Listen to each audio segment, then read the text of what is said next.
Welcome back to the Kelowna Real Estate Podcast. I'm your mortgage broker host, Taylor Atkinson. And I'm your real estate agent host, Matt Glenn. What's happening today?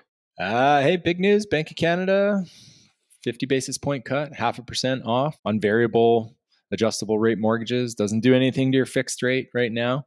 But yeah, pretty awesome. Second consecutive 0.5 point decrease. Yeah, so we were all kind of expecting 0.5 point off, or at least had high hopes for that. And yeah, I was glad that it came through. Like, what is a variable rate at right now? Like, if somebody wants to go get a mortgage, what are we talking? If it's insured, so less than 20% down, or insurable, we're in that like 4.5% range. Okay. If it's not insured, then we're in kind of the high 4.9s. And what are a fix? Isn't a fix like around the low fours? Yeah. So again, insured, we're seeing in like the 4.14 range. Can get a little bit cheaper with some different products, a little bit more expensive. And then not insured in like that 4.39 range. Okay. So right now, fix are still cheaper, but it's trending towards variable going down. Marginally cheaper. Pretty much all the mortgages I'm doing right now, obviously we present, a few different options. Here's like your fix, here's a 30-year AM, a 25-year AM, a variable. Most people are now just seeing like, hey, I'm paying another $20 a month to have this variable. And if I get one rate decrease by a quarter point, I'm going to be on par. And then anything after that, savings. So a lot of people are electing to go variable now, which is nice to see. It's nice to see people have that flexibility. It's kind of funny because it's not that much time. Well, it's fairly rare in my experience, obviously not a mortgage broker, but the fixed and the variable are somewhat the same. Like usually like there's a clear favorite. Yeah. I mean, I think the favorite is variable right now, just purely on projections. Like we're not projecting fixed rates really drop a whole lot more, right? Yeah. They're based off like the US economy, which is just pumping right now for obviously, Trump's in there and everyone's got high hopes for their economy and America first kind of thing. So that doesn't really bode well for our bond market. Well, I mean, it does, but it doesn't bode well for like cheaper fixed rates. But just because our economy is getting crushed, that's why, we're seeing a bigger decrease on the variable rate. So I think there's still room on the variable side, probably not a whole lot more room on the fixed side. Interesting. All right. Well, good time. What do you think? What are your predictions for the next year's market, end of the year? Like on rates or? Yeah, rates and also sales. What do you think's happening? Oh man, I don't know. I got out of the prediction game as soon as I got into it because I was always wrong. You know what? I was a little less optimistic on this rate announcement. I was like quarter point for sure. Yeah. Maybe 0.5 point. It actually surprised me. I was kind of on the fence. Really? You were surprised?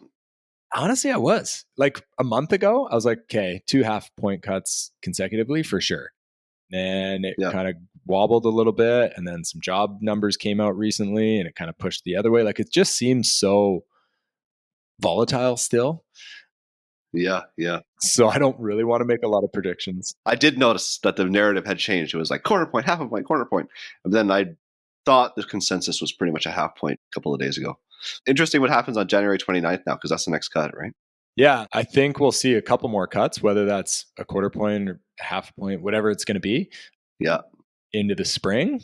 And then obviously that's going to like heat up the market a little bit. And I think a lot of these new legislation changes with CMHC, like, insured products for first-time home buyers on a 30-year amortization, or insured up to $1.5 million, or insurable with a $2 million if you're putting it into the basement renovation. Like all these incentives are really going to support, houses specifically in Kelowna in that price point that were before out of people's range. So with a couple more rate cuts and a couple more of these and low inventory, I think in the single family home, we're going to see things pick up pretty aggressively. Nice. But that was me just saying I'm not in the prediction. What do you think? I think I agree with that totally. I think single families are going to have a bit of I don't want to say a boom, but an uptick for sure in 2025. Seems like even right now, like anecdotally in my business, I feel like the last few weeks I've seen a noted increase in sales, and most of them have been single family. So it seems like it's coming live early. It kind of is funny. Our traditional markets, like where it's like busy in the spring, slower in the summer, busy in the fall, slower in the winter, is just not really materialize for like 5 years. It's just been off ever since COVID hit. And so like, I wonder if we get back to that at some point. Like right now, there's definitely an uptick that we've seen. So yeah, absolutely. This has been, for my business, the most productive it's been, like this 3-month stretch in any fall, winter season. Yeah. So if that shows anything into the spring, but yeah, hey, this is the last show for us for 2024 before we take a break over the holidays. So that's 2 solid calendar years that we've done the show. Yeah. Pat on the back to us. Yes. Yeah, it's been fun, Matt. Thanks. Yeah. Thanks for partnering up. It's been fun. We have still not figured out all the technicals. Like for some reason, I'm super bright right now. Can't figure this out, but we're getting there. We're getting down the hosting.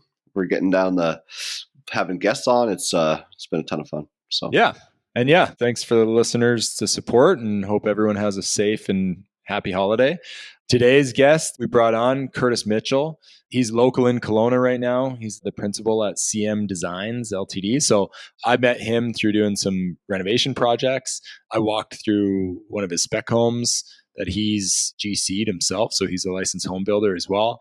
Super creative and ambitious. He's buying land, subdividing, redeveloping, going through the BP process, start to finish, right? Like it's pretty cool to see all someone himself do it all. too, which is he's just tackling it head on. Yeah, it's kind of awesome. So he's got a couple different businesses, but that's kind of the one I know most about is CM Designs. And like, if you want someone incredibly fast and can take your vision and throw it on a piece of paper and then get it approved by the city, highly recommend reaching out to him. Like really impressive how fast he turns things around. So yeah, just personal appreciation to him, but I think you guys will enjoy the show. Also a great podcast guest. Yeah. It was awesome to talk to you. It was a lot of fun. Yeah. He's a great guy. So enjoy the show, guys. This episode, like every episode, is sponsored by the best brokerage in town. Best brokers in the interior, let's be honest. Century 21, Assurance Realty. We are expanding. We're going to Kamloops. We're going to the Kootenays. We're going to Salmon Arm. We just opened a shop in Creston. Taylor knows all about Creston. Whoa, so cool. We are there now too. Things are looking good. So if you're ready to join a brokerage that is expanding size-wise, but also geographically, we are the one for you. So if you're looking for a new brokerage for the new year, give us a call, give me a call, give Dean a call, Max. Love to talk to you. Or if you're a buyer or a seller looking for an agent, anywhere in the interior pretty much, Century 21 is Assurance Realty is the brokerage for you. Okay, welcome to the show, Curtis Mitchell. How's it going, man? Good, thanks. How are you? Good. Thanks for joining us. Thanks for having me. Yeah, so how we like to start our show is just kind of, what does your perfect Friday look like in terms of work, productivity, what gives you energy, and then a bit of fun leading into the weekend? Well, to answer that, I wish you could treat every day like Friday. In a perfect world, there would be no differentiating between Mondays and Fridays. Just become a realtor. Every day's the same. Yeah, you never work. Yeah, right. Yeah, like the perfect day for me would still be very much structured. Getting up 6 a.m., checking the emails, going to the gym, getting the bulk majority of my work done in the morning, and then off by 2 o'clock. Nice. Then you can spend it biking, hiking, or in the case of a Friday, getting ready to go jaunt off somewhere, whether it's explore BC or elsewhere. Are you from Kelowna originally? Calgary. Okay, sweet. Yeah. How long you been here? Yeah, 11 years. Oh, yeah. Yeah. Nice. Wouldn't go back. Yeah. We hear that a lot around here.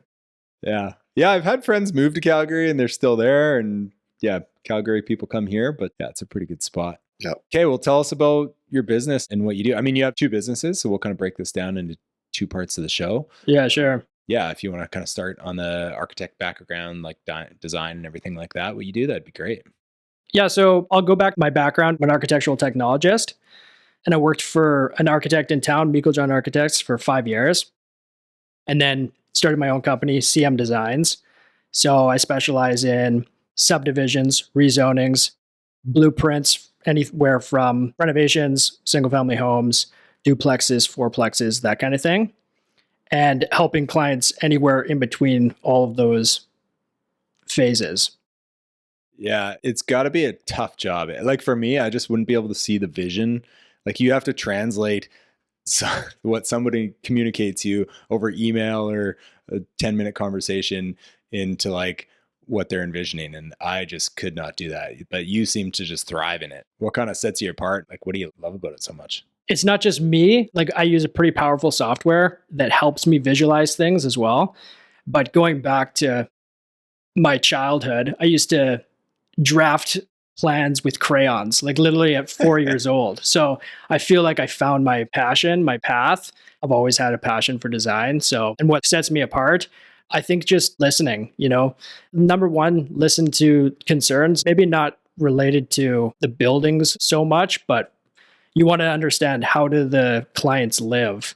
Do they need a sink in their pantry versus whatever? Like, you want to get down to how they live day to day, and that'll help you design the building. Yeah. Are there trends people are doing right now? Or are you working on such like one-off type properties that there's no one thing that kind of stands out as what's working in Kelowna right now? I work a lot with developers. So the trend is what can make money. Right. Well, yeah, it's got to be tough. And not cost money, I guess. Yeah, for sure. Like, there's always that sweet spot, like, 1,400 square foot townhouse is making money. You make it too big and you're building for too much and it's not profitable. So my job is so multi-layered, because there's the custom home where you're working with the client aspect, and then there's the working with a developer and trying to make a profitable project.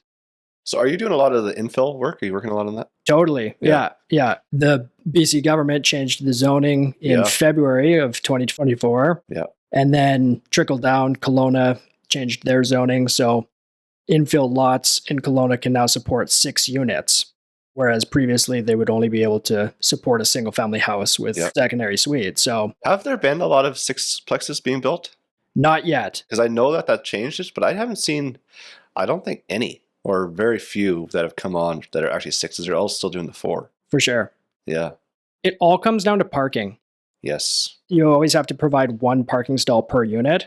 So if you've got a lot that can't support the parking, you can't build the 6. Yeah. But also the zoning's pretty new. Like, it only came out in June. Yeah. And as we know, the market is pretty slow. So we're not seeing construction in the last half of 2024. So yeah. But you think of all the products that would sell, you think that a 6plex units would sell because they're a little cheaper, easier to get into. For sure. But I guess a lot of things have to be considered there. Do you think they'll ever give exception on that, like parking variance, or even with the top floor has to be like 70% of the overall footprint? I think it's a residential bylaw in Kelowna where like they just want it to look like a residential town, but it seems like such a waste of space. Yeah. Like if we're talking about affordability and like building vertically, densification, do you ever see like those kind of bylaws going away, or are we just going to kind of start with the infill and like see what happens? There's certain areas in Kelowna that are parking exempt. So they've called them the core areas. So we've got like downtown proper, and then the hospital district, and then Rutland. So those areas already are having parking exemptions. So you could build you can build more dense than the 6plex. You could build a 30-unit apartment building and not provide a parking stall. None? Yeah. Man, the neighbors must have loved that. It doesn't make sense. Yeah. So are there things that are changing as things progress? And yes, there are, but you got to ask yourself, are all of these things good? Or, I agree with you, the 70% rule, that's kind of dumb, but no parking, that's no good. Like, Kelowna is like a car city because you need a car to go everywhere. The transit isn't really good enough to bring you there. I don't know. I'm not totally opposed to the no parking, but yeah, they need to have the infrastructure. Like if they had a little subway or something, just... It would make sense if there was like a parkade around or something, but just have middle of residential, put a 6plex and no parking. It's not like those people are not going to have cars. Yeah. Agreed. So like, I don't know, the neighbors all of a sudden are going to have cars in front of them. Yeah.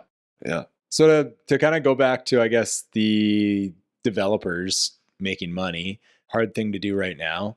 But do you find like there's a disconnect? I mean, you're obviously like very well versed and lucky to be in the position to be like a home builder, like a licensed home builder and an architect. I find like a lot of architects are not, which then you make some beautiful drawings, but then the builder probably gets it and they're like, holy crap, this is going to cost a fortune, or like, how do we make this work? Do you find that's like people are being more realistic nowadays? Like, okay, we're going to simplify these designs, and same with like the fast track Kelowna has, like, let's start trying to design things that are cost effective. Or do you still find like Kelowna is one of those markets where people just want what they want and, the bill comes later? Well, I'm going to have to start by correcting you because I can't represent as architect. Okay. You have to call me as architectural technologist, or I can get in a lot of trouble. It sounds smarter, to be honest. Okay, what is an architect technologist? What's the difference? It's just a tech diploma. Okay. So, yeah, 2 years in and out, and it gives you the knowledge to draft things. Okay. Versus an architect, you'd have to get a master's degree and you'd have to write a boards exam. And Gotcha. It's like a 10-year process to become an architect. Nice. Yeah, regarding is Kelowna just building whatever, or are they looking for efficiencies? When it comes to a single family house, especially like I've worked on some nice homes on the lake and whatnot, yeah, people don't care. They want what looks good. They want something cool. But then a lot of these infill housing, well, I would say all the infill housing, we're looking for efficiencies. We're looking at, stacking your point loads and having your exterior walls stack on top of each other for efficiencies in construction methods. And that also sets me apart from other designers in town because I have the building background and I build for myself. I can find those efficiencies and I can make sure that the building is actually going to be constructed with reduced build costs, let's say. Yeah.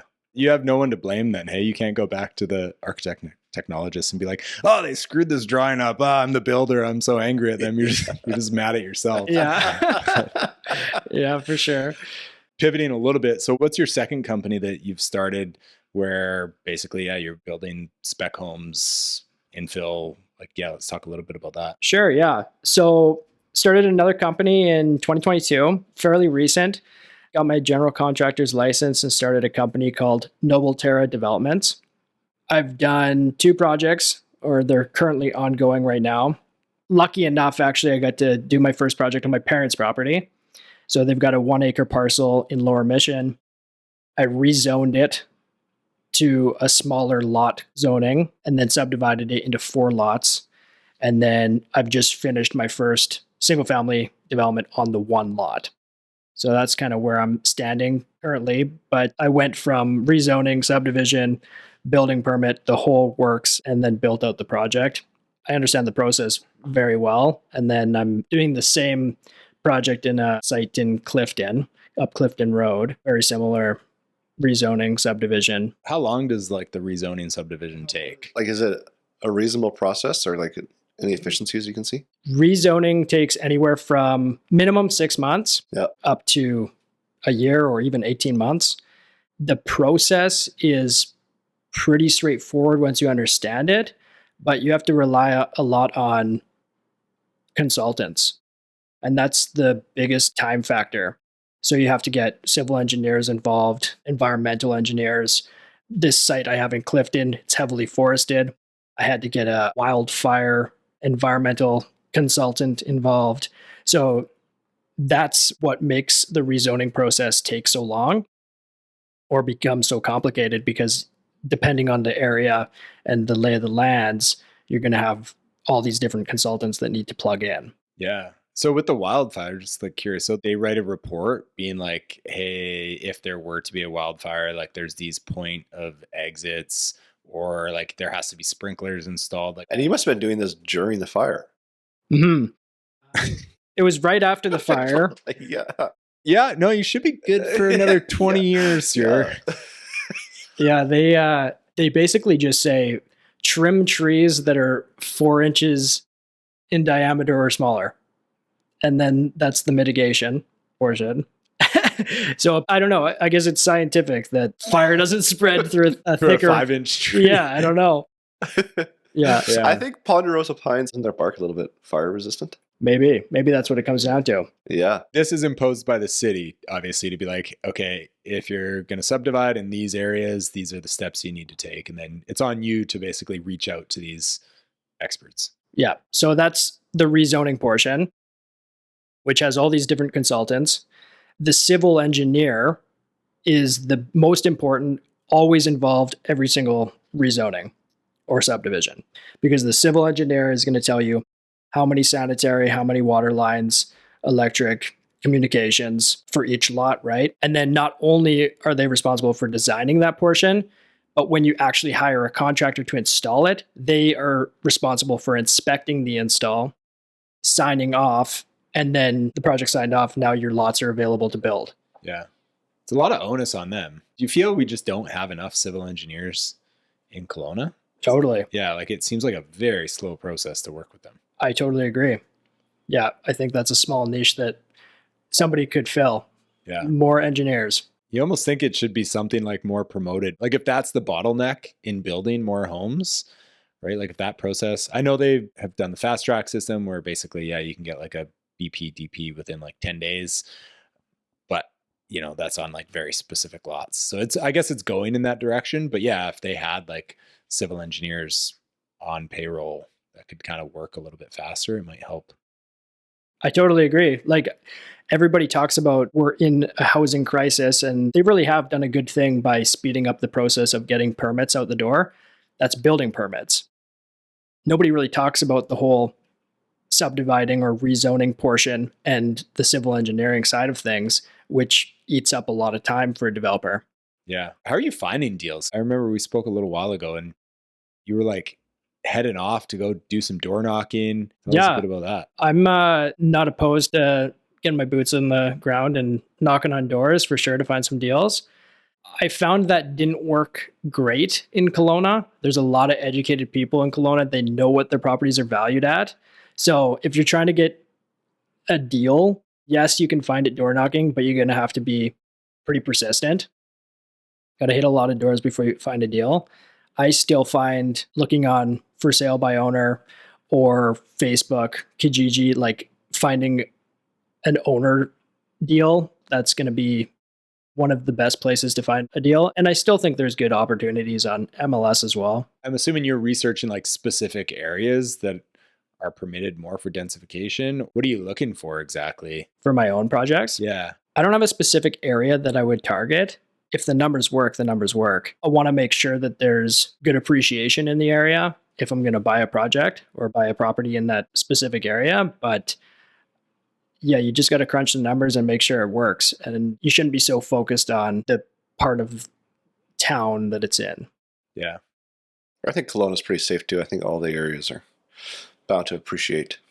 For sure. Yeah. Yeah. Like I know Rutland got a lot of harp for a lot of years, but I think it's a fantastic place to invest. The lots are gigantic.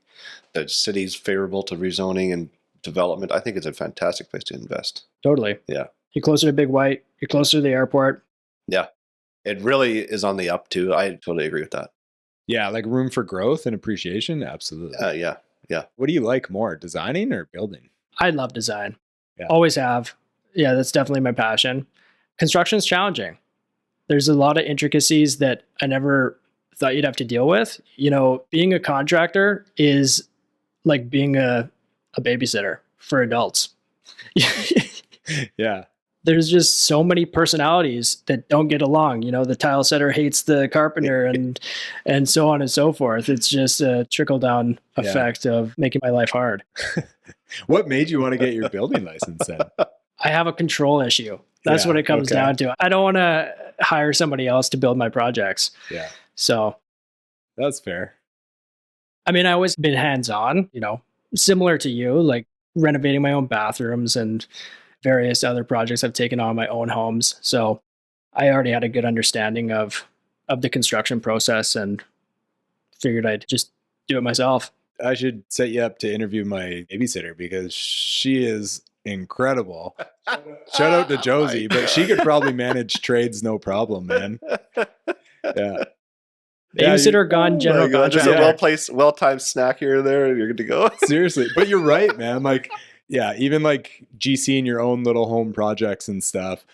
One trade guy doesn't show up on time, sets the other guy back, and then they don't come, and like something's over budget. Or you get somebody in the wrong order. You know, like there's a lot of things that can go. Yeah, it's a lot. It's For a lot sure. of responsibility. Yeah. How long did the build in Lower Mission take? I was on schedule to be done in 8 months. Wow, that's good. I hit some weird things like HVAC guy went to jail and didn't show up with my equipment and this kind of stuff. So I actually could have done it. Well, I was going to do it in the 8 months. I think it took 9.5. Yeah. You know, that's the other thing. You don't know who you're hiring until you find out they're in jail.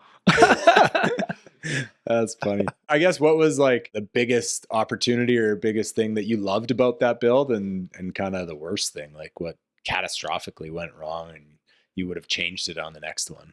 Like what lessons did you learn? Well, what I loved about it was, I spend so much time designing things. I wouldn't say so much time. I have this vision in my head, and then it becomes a drawing on my computer. And then to actually physically see that thing constructed, that's the thing I liked the most. So rewarding. Totally. Yeah. Totally. There's something about construction that's really rewarding in the sense that you can physically see change every single day. I know. Yeah. It's crazy. Even like if you like tile a wall, it's like, oh my God, that looked like shit yesterday. And now it's like a work of art. Totally. And that's just one thing. And then every single day is, I know, I find that too when I'm doing projects like that. Mm-hmm. It's really awesome. So yeah, that was super rewarding. You see this masterpiece come to life. Yeah. Thing that went wrong was the babysitting of trades. I didn't realize how much effort would be involved, dealing with different people and different personalities. Yeah. You think people can just come in and do their job. Not the case. No, my friend. I feel like too, like when did you build this? What year was it? I finished in June of 2024, so this year. Okay, so you're building in a slower market. I think in 2021, 2022 would have been even worse. Yeah. Like way worse. For trades. Right? Yeah, because they just, this one's getting hard. Let's just go to the next one. We'll come back when we get time for this one. Totally. Right, where now it's getting a little more skinny out there.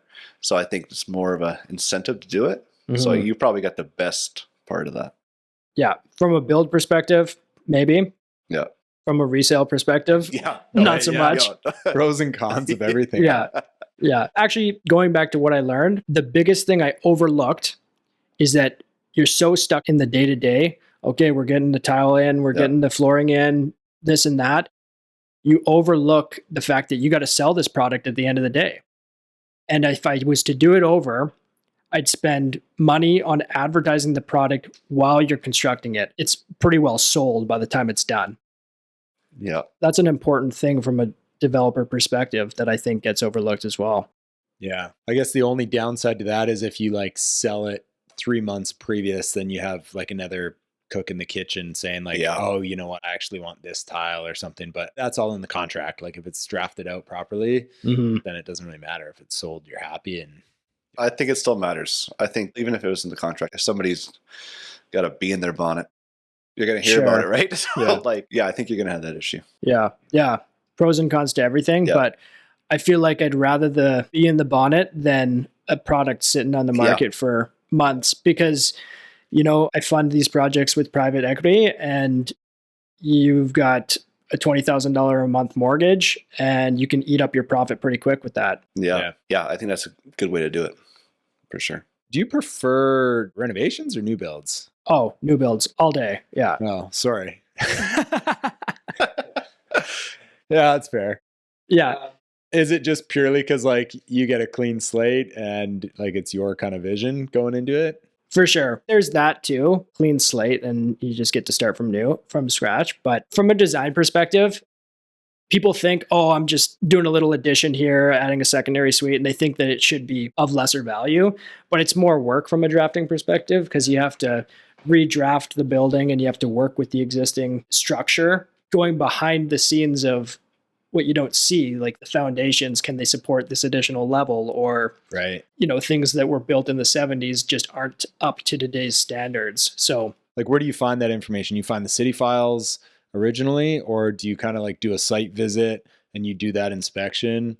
Or do you then like call in a civil engineer, like if the addition is that large, if they're, going to build vertically or something like, where do you start that process? I would always start by calling the city and getting those files. Most of the time they do have the drawings filed away, but I've been burned in the past because not a lot of people, well, I shouldn't say not a lot, but I'd say 50% of my projects weren't built to the existing drawings. Whether a wall is out a foot here or they put a different sloped roof on. So even if I start with that as a base, I always have to account for doing a site visit and double checking the measurements to make sure that it's accurate. Because if you're putting a roof tie-in onto an existing truss and the trusses that are on site are different from what the original drawings showed, you can see how quickly that can screw up a build. Yeah. What about things like plumbing stacks and stuff like that? Like Do you just go find them like before you go, or? When it comes to plumbing and HVAC systems, I don't draw any of that stuff. Okay. My scope is related to building walls, anything life safety. So guardrails, smoke detectors. Okay. I guess bathroom fans is kind of one that crosses over. But yeah, I wouldn't show plumbing stacks. And if you were doing a renovation, it would be up to the contractor to find that and move it or tie into it. Are the updated addition drawings, like once the BP is complete, the city will hang on to the new revision of those drawings? Like that's the city's responsibility. It's not up to like the homeowner or contractor to like make sure that those files are held by the city? Yeah, I don't know what the city has. I'm sure they have a huge cloud database. That's wild. But okay, so like from experience, Kelowna is very organized with all these, like they keep the permits and stuff like that, like the files you submit for that to get the approval. But you go to somewhere like Lake Country or Vernon, you ask for the city file and it's like one sheet of paper that may or may not be useful in any way. Right? So like it's not the same. So I feel like talking like this is talking about Kelowna specifically, I think, because it's just not the same. Yeah. Yeah, good point. And Lake Country is terrible for not only collection of... It's like a theme of the show. Yeah. Is that right? I love Lake Country. Yeah, driving through it. Great. Even that, actually, you could, as soon as you get to Lake Country, you can just tell it's Lake Country because the roads all of a sudden have potholes. Oh, man. We're going to get sued. I'm not kidding, dude. It's you can tell. But yeah, it's a beautiful place. Beautiful place. Yeah. Anti-development. Yeah. Wicked Italian restaurant in there, though, too. Yeah. Okay, I don't want to get to the part of the wrap-up show, but I want to focus a lot on one of the wrap-up questions is like, if you were to buy one property in the Okanagan in the next 12 months, what would it be? And I want to spend like 5 minutes on this question. Sure. So I've been working with this developer partner. Devin Ward is who I'm working with. And we've been looking at purpose-built rentals.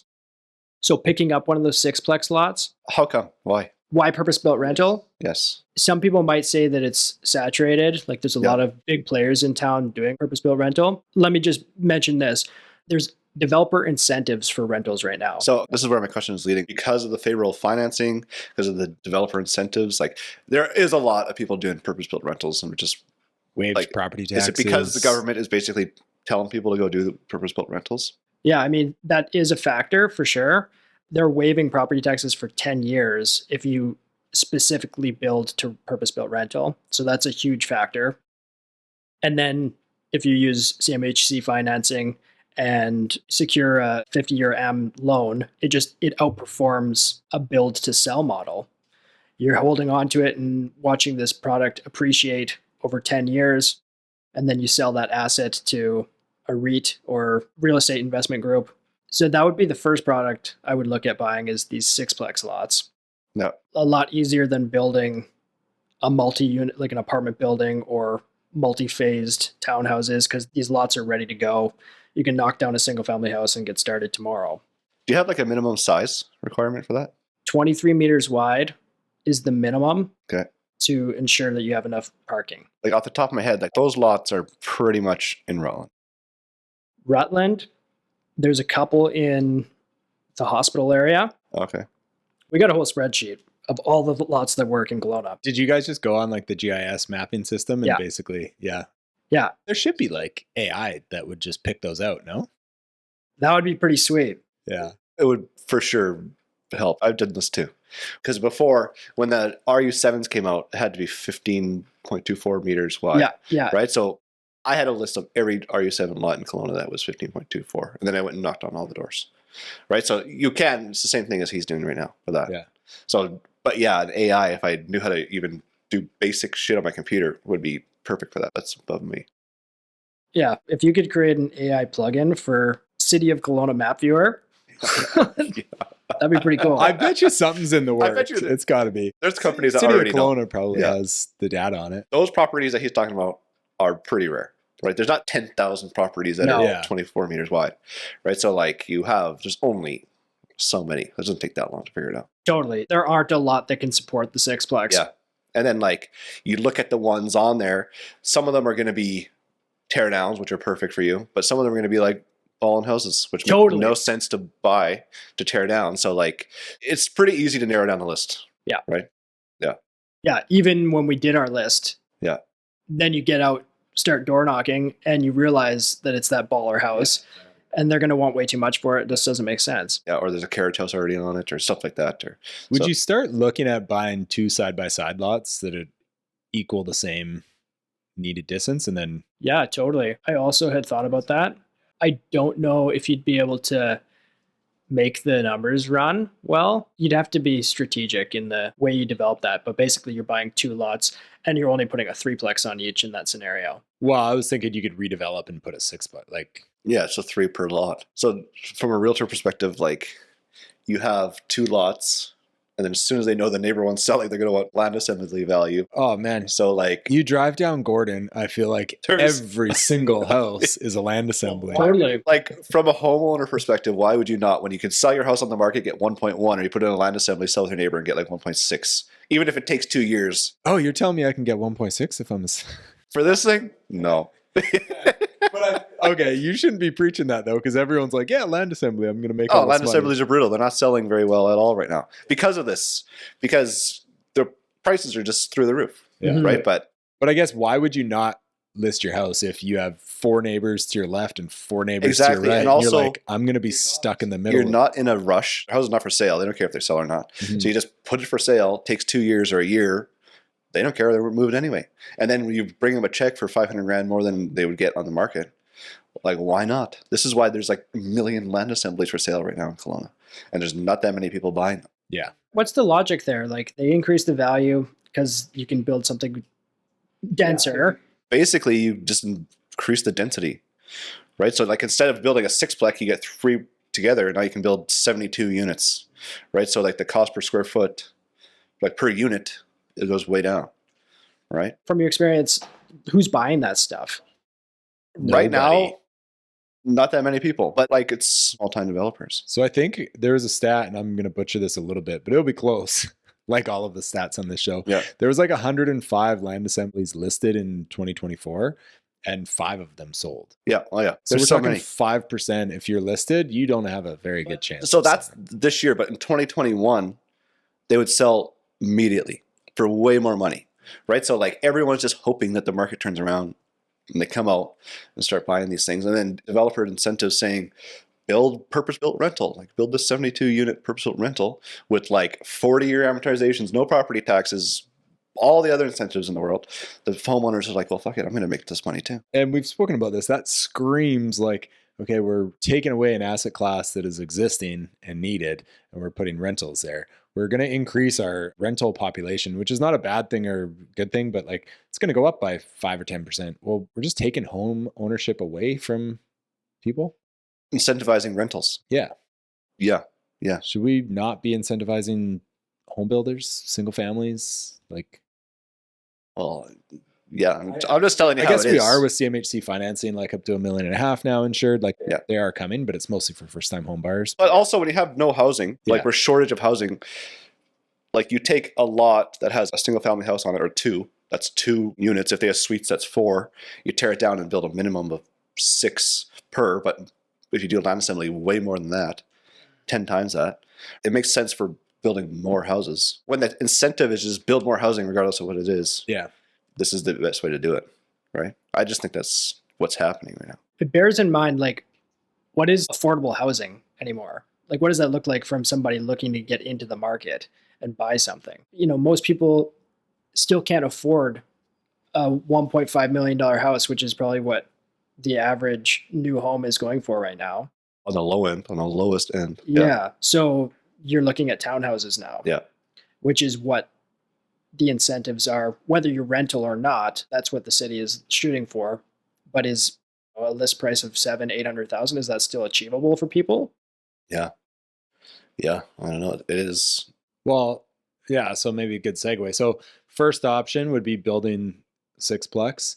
What would be a second play that you would do investment wise or personally, whatever you want to buy? I know the question was in the Okanagan, but I would probably look at Alberta investing or even US investing and looking at apartment buildings there, a 10-unit minimum. The unit's cash flow.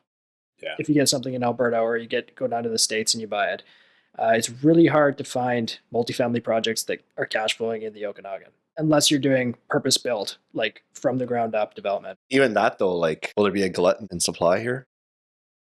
I know. Good question. Yeah. Talk to in 5 years when all these projects come to fruition. A lot of the pushback I get, like just in my day to day from purpose built rentals, is that in 10, 20 years, we're basically just going to have these dumpy buildings all over town that just nobody cares for. Like when you build them, obviously they're not like custom homes. They're not going to be like that. But like, are they built to the same quality that you would one that you sell?